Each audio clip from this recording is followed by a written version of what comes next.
ہمارے لیے ایک مؤثر اور زبردست نصیحت ہے، لیکن ہم غافل ہیں، اس سے عبرت نہیں پکڑتے۔ حضرت ابو درداء رضی اللہ تعالیٰ عنہ صحابی رسول ہیں، فرماتے ہیں کہ جب وہ جنازے کو دیکھتے تو فرماتے تم صبح جا رہے ہو، ہم شام کو آ جائیں گے۔ ہم صبح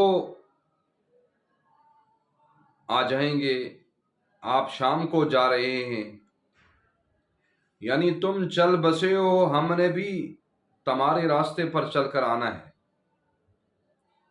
تو اس لیے جنازہ ایک مؤثر نصیحت ہے۔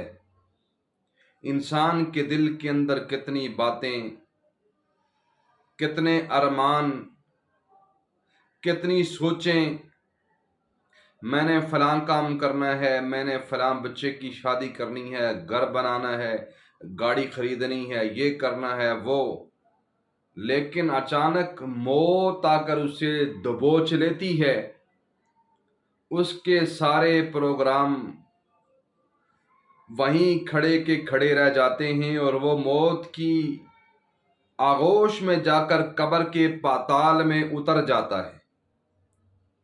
ہم کتنے غافل ہیں، ہم نے کتنے جنازوں کو کندھے دیے، کتنے لوگ کل ہمارے ساتھ تھے آج نہیں ہیں۔ یہ موت اور یہ جنازہ ہمارے لیے نصیحت ہے، ایک مؤثر نصیحت، لیکن ہمیں فکر نہیں ہے۔ ہم یہ نہیں سوچتے کہ آج وہ جا رہا ہے، کل ہم نے بھی جانا ہے، آج اس کا نمبر ہے، کل ہمارا بھی آ جانا ہے۔ آنے کی ترتیب ہے، جانے کی ترتیب نہیں ہے۔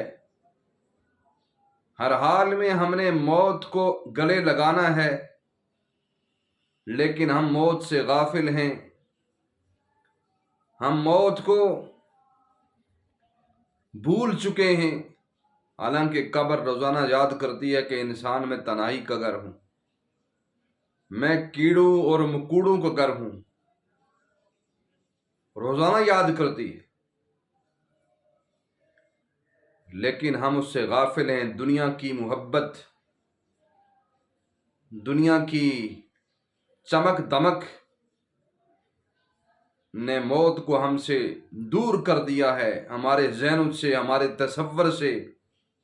ہم صبح لاشا اٹھاتے ہیں، شام کو بھی فکرے ہو جاتے ہیں، شام کو اٹھاتے ہیں، صبح اس منظر کو بھول جاتے ہیں، حالانکہ ہم نے قبر کے پاتال میں اترنا ہے، اپنے رب کی حضور کھڑے ہونا ہے، قبر میں سوال و جواب کا سامنا کرنا ہے۔